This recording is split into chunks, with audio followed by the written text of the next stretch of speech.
I can't believe that you came into my life. You made me feel again, now it's my turn. You say you've always been a little bit shy, but I can put an end to your fears. Let me show you a place where you gon' wanna. Assalamualaikum warahmatullahi wabarakatuh. Waalaikumsalam warahmatullahi wabarakatuh. Tabib pun. Ya pun. Selamat pagi Bapak Ibu. Alhamdulillahirabbil alamin. Wassalatu wassalamu ala asrofil anbiya'i wal mursalin wa ala alihi washabihi ajmain. Pertama-tama marilah kita panjatkan rasa puji syukur kita kehadirat Allah Subhanahu wa taala, yang mana pada kesempatan hari ini kita dapat berkumpul di ruangan ini. Semoga tidak ada halangan suatu apapun. Kedua kalinya sholawat beserta salam semoga Allah tetap melimpahkan kepada junjungan kita Nabi Muhammad SAW, yang mana telah membawa umatnya dari alam jahiliyah menuju alam yang terang benderang seperti pada pagi hari ini. Kepada Ibu Milhana selaku UPTD SD Negeri 4 Raja Basalama yang kita hormati, kepada Bapak Ibu Guru UPTD SD Negeri 4 Raja Basalama yang kita hormati, alhamdulillah saya ucapkan terima kasih kepada Bapak Ibu semua yang telah berkenan hadir dalam acara ini, yaitu dalam kegiatan menyebarkan pemahaman dan penerapan pengalaman budaya positif sebagai salah satu kebutuhan tugas dalam pendidikan guru penggerak dalam modul 1.4 bersama saya Andi Fitrianingsih, calon guru penggerak angkatan 10 dari UPTD SD Negeri 4 Raja Basalama, Kabupaten Lampung Timur. Sebelum kita mulai materi pada pagi hari ini, mari kita sama-sama buka dengan bacaan basmalah. Bismillahirrahmanirrahim. Baik Bapak Ibu, saya ingin mendengar semangatnya yang meriah ya Bapak Ibu ya. Mana semangatnya? Oke, kalau saya bilang UPTD SD Negeri 4 Raja Basalama, Bapak Ibu jawab luar biasa ya. Oke, 1, 2, 3. UPTD SD Negeri 4 Raja Basalama Luar biasa. UPTD SD Negeri 4 Raja Basalama Luar biasa. Oke, terima kasih. Sangat semangat sekali ya Bapak Ibu ya. Luar biasa. Baik, terima kasih. Tepuk tangan untuk kita semua. Baik, terima kasih Bapak Ibu. Saya sangat senang sekali berada di antara Bapak Ibu sekalian. Saya yakin saya bukan di sini berdiri bukan merasa yang pintar sendiri, bukan. Saya berdiri di sini. Saya yakin Bapak Ibu yang ada di ruangan ini adalah Bapak Ibu guru yang sangat hebat, yang luar biasa. Guru-guru UPTD SD Negeri 4 Raja Basalama yang sangat luar biasa. Baik, pada kesempatan kali ini saya akan memaparkan sedikit tentang materi budaya positif. Tapi sebelumnya saya akan bertanya dulu kepada Bapak Ibu, apa sih yang terbesit dalam benak Bapak Ibu budaya positif itu? Siapa yang berkenan Bapak Ibu untuk mengeluarkan pendapatnya? Silakan. Ibu Suryalina. Datang tepat waktu. Ibu Sinta. 5S, senyum, salam, sapa, sopan dan santun. Ibu Indah, coba pendapatnya. Memakai pakaian seragam sesuai dengan harinya. Oke, terima kasih. Jawabannya benar semua.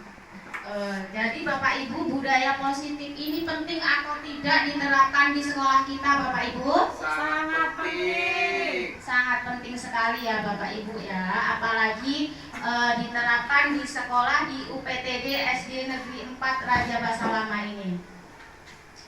Kenapa sangat penting Bapak Ibu? Karena dengan kita memahami budaya positif ini dapat menumbuhkan motivasi intrinsik atau motivasi diri khususnya dalam diri siswa. Bukan kita sebagai guru saja yang harus mengetahui dan memperdalam budaya positif ini, tapi kita juga memiliki kewajiban untuk menyebarkan kepada peserta didik kita supaya mereka menjadi siswa yang bertanggung jawab, menjadi siswa yang berbudi pekerti luhur, menjadi siswa yang berakhlak mulia sesuai dengan Ki Hajar Dewantara dan mewujudkan profil pelajar Pancasila.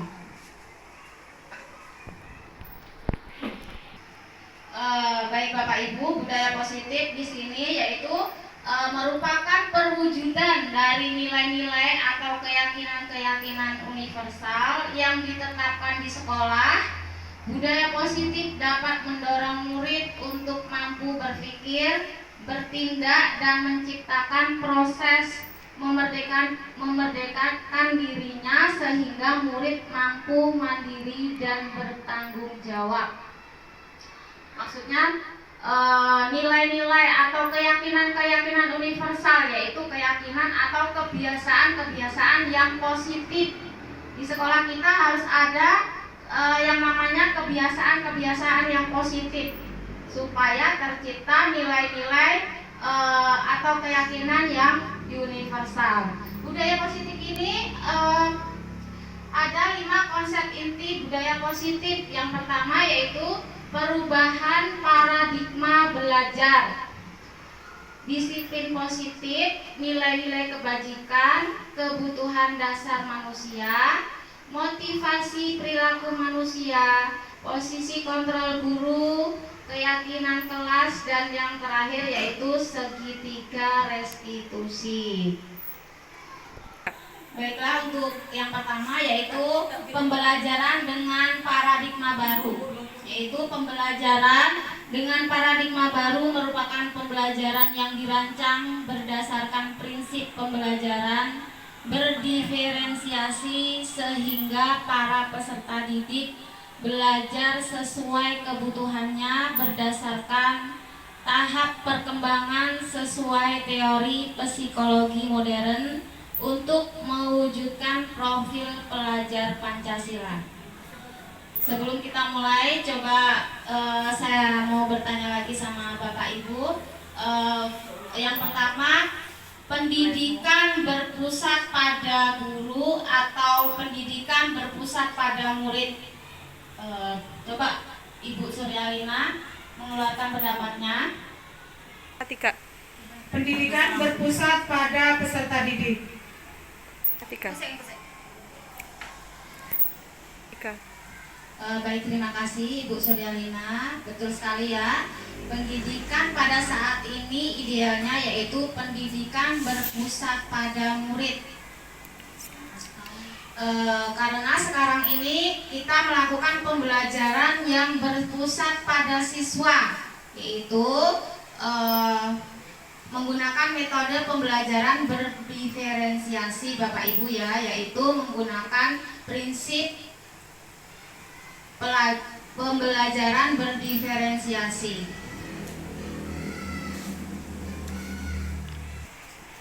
Yaitu sesuai dengan filosofi Ki Hajar Dewantara bahwa pembelajaran berpusat pada siswa, yaitu guru sifatnya menuntun atau menghamba, memberikan contoh yang baik pada siswa, dan pembelajaran berpihak pada murid. Itu yang dicita-citakan oleh beliau Bapak Ki Hajar Dewantara. Tujuannya yaitu untuk membentuk atau mewujudkan profil pelajar Pancasila Bapak Ibu ya. Menuntun atau menghamba bukan berarti kita menghamba atau menyembah murid ya Bapak Ibu ya.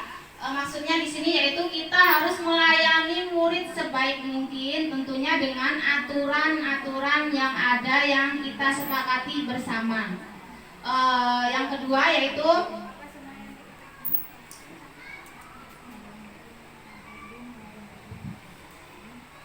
Disiplin positif. Disiplin positif adalah pembiasaan-pembiasaan yang baik mencakup sikap atau perilaku maupun tutur kata oleh seluruh warga di sekolah, terutama bagi murid agar berkembang menjadi pribadi yang kritis, mandiri, dan bertanggung jawab. Sebagai pendidik, tujuan kita adalah menciptakan peserta didik yang memiliki disiplin diri sehingga mereka berperilaku mengacu kepada nilai-nilai kebajikan universal dan memiliki motivasi dalam diri menuju perubahan perilaku ke arah yang lebih baik. Ini sama aja yang tadi saya jelaskan. Disiplin positif atau budaya positif itu tadi ya Bapak Ibu ya, pembiasaan yang baik. Kita memberikan contoh pembiasaan yang baik kepada murid supaya anak-anak terbiasa untuk melakukan kebiasaan yang baik atas kesadarannya sendiri. Seperti itu. Yang ketiga yaitu nilai-nilai kebajikan. Nilai-nilai yang disepakati bersama lepas dari suku, bangsa, agama, bahasa maupun latar belakangnya. Kemudian yang selanjutnya yaitu contoh-contoh nilai kebajikan, yaitu dari profil pelajar Pancasila. Beriman dan bertakwa pada Tuhan Yang Maha Esa dan berakhlak mulia, berkeanekaan global, gotong royong, mandiri, kreatif, dan bernalar kritis. Tentunya di sekolah kita sudah tercipta profil pelajar Pancasila ya Bapak Ibu ya. Yang pertama yaitu beriman dan bertakwa pada Tuhan Yang Maha Esa. Contohnya seperti waktu kita masuk ke dalam kelas itu, anak-anak dibiasakan untuk membaca doa terlebih dahulu. Kemudian anak-anak dibiasakan untuk membaca atau menghafal surat-surat pendek. Kemudian pada jam 12 waktu siang itu anak-anak diajak ke musola untuk melaksanakan sholat berjamaah, melaksanakan sholat zuhur bersama. Yang kedua yaitu dari profil pelajar Pancasila, berakhlak mulia. Tentunya di sekolah kita, anak-anak kita ajarkan setiap hari untuk bertutur kata yang baik. Kita ingatkan bahwa anak-anak harus berperilaku yang baik. Yang ketiga yaitu berkebinekaan global. Tentunya di sekolah kita ini ada yang beraneka ragam, memiliki bermacam-macam suku ya. Ada yang bersuku Jawa, Lampung, kemudian Palembang, tetap saling menghargai dan menghormati. Yang selanjutnya yaitu gotong royong, mandiri, kreatif, dan bernalar kritis. Kebutuhan dasar manusia, yaitu kebutuhan dasar manusia merupakan sesuatu yang kita lakukan untuk mendapatkan apa yang kita inginkan. Seluruh tindakan yang kita lakukan memiliki tujuan. Semua usaha terbaik yang kita lakukan agar kebutuhan dasar kita terpenuhi dengan baik. Jadi anak-anak didik kita harus terpenuhi kebutuhan dasarnya supaya terjadi kesadaran mereka dengan pembelajaran yang lebih baik. Kebutuhan dasar manusia yaitu ada 5. Yang pertama yaitu bertahan hidup. Di sini ada makanan, pakaian, tempat tinggal, keamanan, kesehatan. Kebutuhan dasar manusia yang kedua yaitu kasih sayang dan rasa diterima. Rasa diterima, diperdulikan, berbagi, kerjasama, dan menjadi bagian dalam kelompok. Yang ketiga yaitu penguasaan, harga diri, keinginan untuk dianggap memimpin, berprestasi, diakui, dan didengar. Yang keempat yaitu kebebasan, mandiri, memiliki pilihan, mencoba hal baru, dan mampu mengendalikan arah dirinya. Yang kelima yaitu kesenangan, bermain, humor, antusias, dan tertawa. Jika anak-anak sudah terpenuhi 5 kebutuhan dasar manusia ini, mereka akan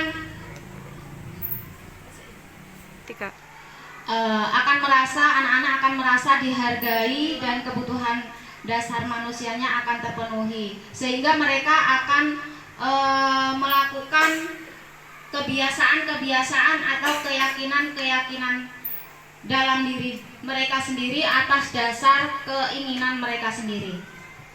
Kemudian ada motivasi perilaku manusia. Yang pertama yaitu untuk menghindari ketidaknyamanan atau hukuman, untuk mendapatkan imbalan atau penghargaan dari orang lain. Yang ketiga yaitu untuk menjadi orang yang mereka inginkan dan menghargai diri sendiri dengan nilai yang mereka percaya.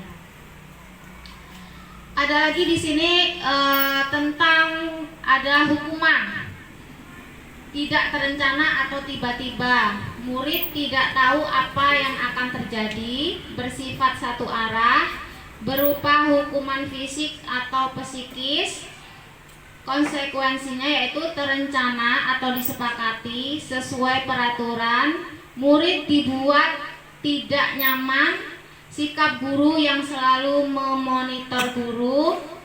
Restitusinya yaitu proses menciptakan kondisi bagi murid untuk memperbaiki kesalahan. Proses kolaboratif yang mengajarkan murid untuk mencari solusi sendiri. Jadi Bapak Ibu di sini ya, dimaksud hukuman yaitu kita sebagai guru tidak boleh menghukum anak secara langsung. Misalnya di sini ada contohnya.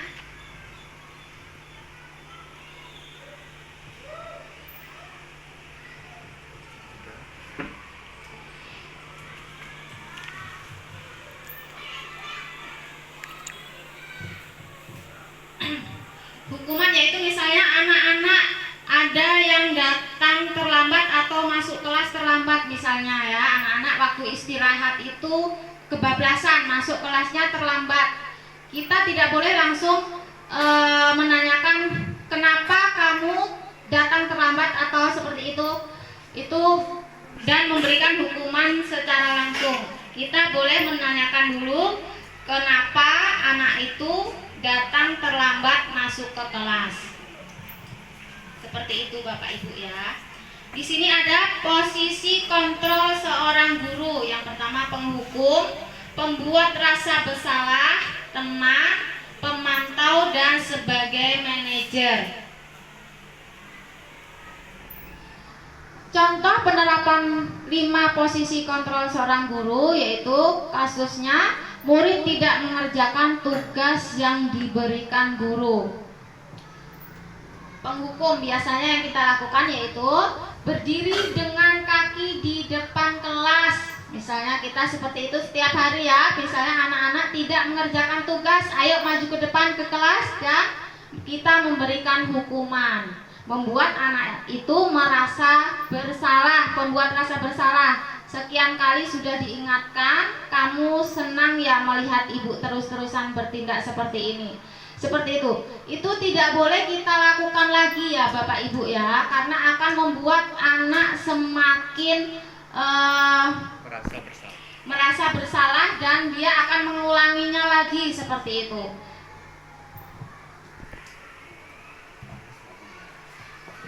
Di sini kita sebagai teman misalnya kita berbicara pada anak itu, ayo dong kamu kerjakan tugasnya, nanti kalau sudah selesai kita main game. Pemantau, kita sebagai pemantau yaitu kamu sudah melakukan kesalahan dan sudah mengetahui konsekuensinya. Sekarang selesaikan dan segera kumpulkan.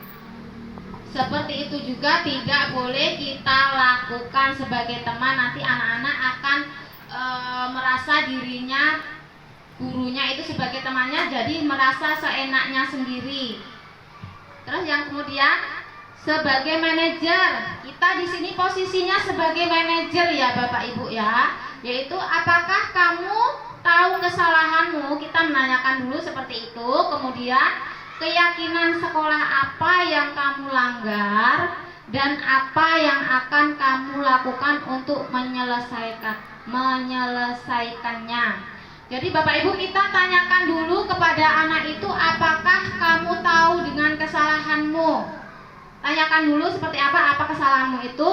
Kemudian tanyakan keyakinan sekolah apa yang kamu langgar. Jadi Bapak Ibu, di sini kita di dalam kelas itu harus membuat yang namanya keyakinan kelas atau kesepakatan kelas yang dibuat bersama anak-anak secara berdiskusi, supaya anak-anak mengeluarkan pendapatnya. Keyakinan kelas atau aturan kelas seperti apa sih yang kita gunakan di kelas kita ini? Misalnya yang ini murid tidak mengerjakan tugas yang diberikan guru. Di situ nanti ada keyakinan kelas yang dibuat murid itu yang disepakati bersama. Misalnya tidak mengerjakan tugas tepat waktu, seperti itu. Misalnya keyakinan kelasnya seperti itu. Jadi anak-anak bisa menyadarinya bahwa oh, saya sudah melanggar keyakinan kelas yang ada di sekolah. Jadi dia merasa sadar dengan keinginan sendiri dan bisa berubah dengan pikirannya sendiri, kesadarannya sendiri, bukan dengan menghukum atau memberikan hukuman di dalam kelas. Itu ya Bapak Ibu ya.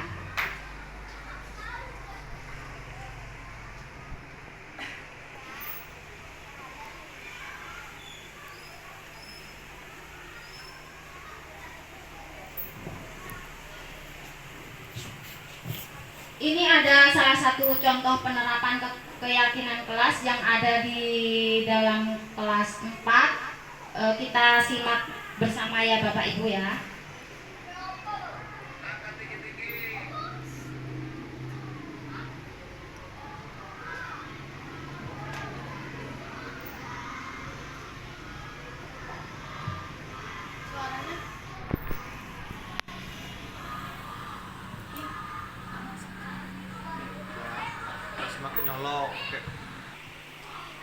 Demikianlah tadi contoh keyakinan kelas yang saya terapkan di kelas saya. Di sini udah ada keyakinan kelas di kelas 4, yaitu kelas saya. Yang pertama, disiplin, menjaga kebersihan kelas, berdoa sebelum dan sesudah pembelajaran, menjaga ketertiban kelas, dan yang kelima, saling menghargai dan menghormati.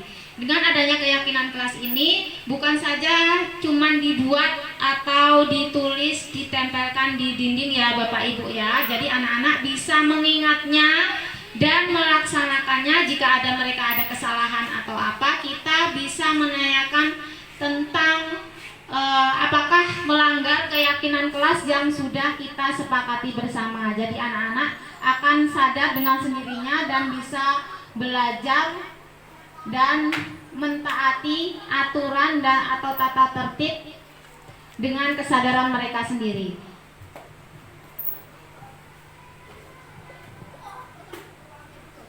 Bapak Ibu, jika ada anak yang membuat kesalahan, kita bisa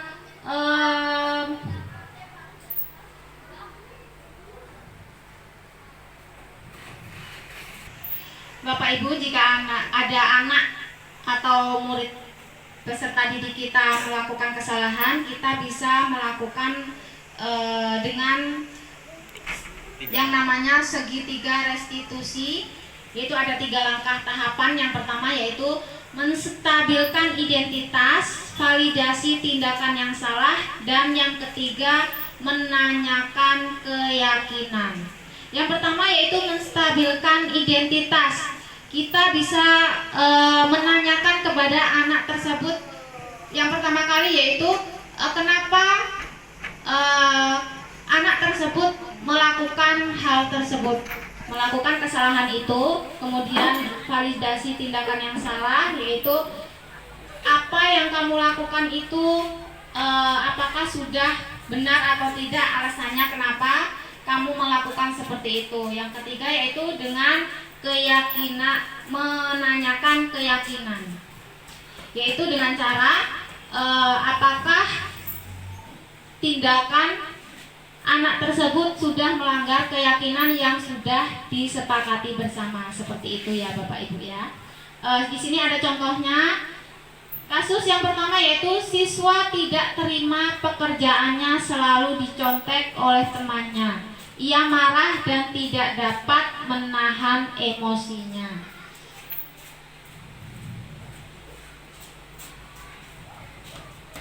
Penyelesaian masalah menggunakan segitiga restitusi, yaitu kita simak bersama videonya.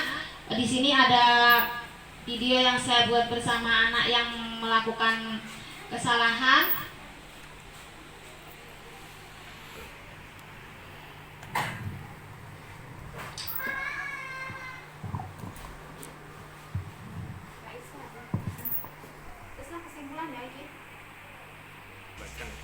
Baiklah Bapak Ibu, ketika anak sudah kita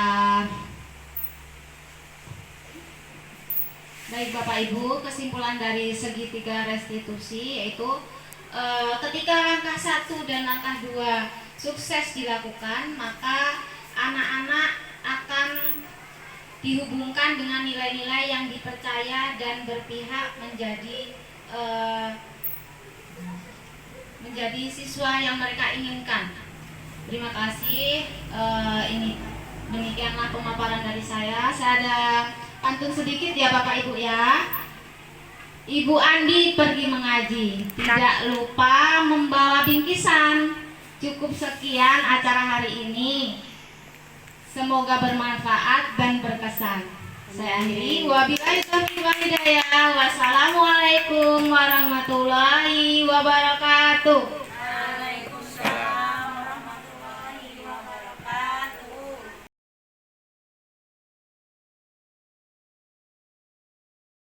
Assalamualaikum warahmatullahi wabarakatuh.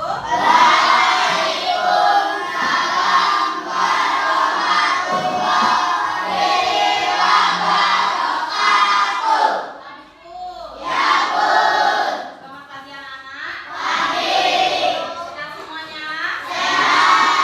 Sudah siap mau belajar ya? Sebelum belajar, kita berdoa terlebih dahulu. Ayo Tika, dipimpin doanya. Siap, berdoa dimulai.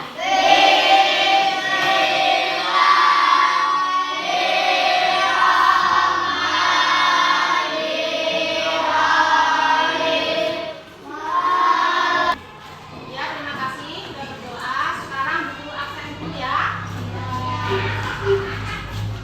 Nanti. Masinir. Ida. Keisha Putri. Laila Yasmin. Muhammad Rafi. Maila Sari. Iftahul Murjana. Muhammad Zalfa. Baiklah anak-anak, pagi ini sebelum belajar Bu Guru mau mengajak anak-anak untuk berkolaborasi lebih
keyakinan kelas.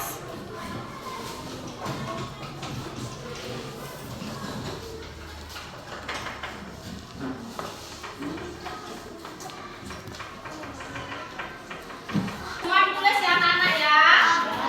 Nah, sekarang dari yang sebelah sini tempelkan ke papan tulis. Yuk.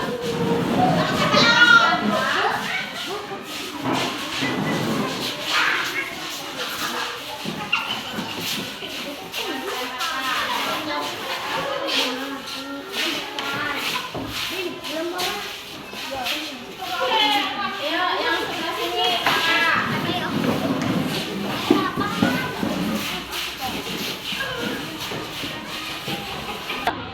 Oke anak-anak sudah menuliskan keyakinan kelas kita. Menurut pendapatnya anak-anak. Tempelkan sini. Sekarang kita ambil kesimpulan bersama, ya. Ini yang pertama, keyakinan kelas disiplin. Harus memakai baju seragam. Tulis ya anak-anak di sini berarti yang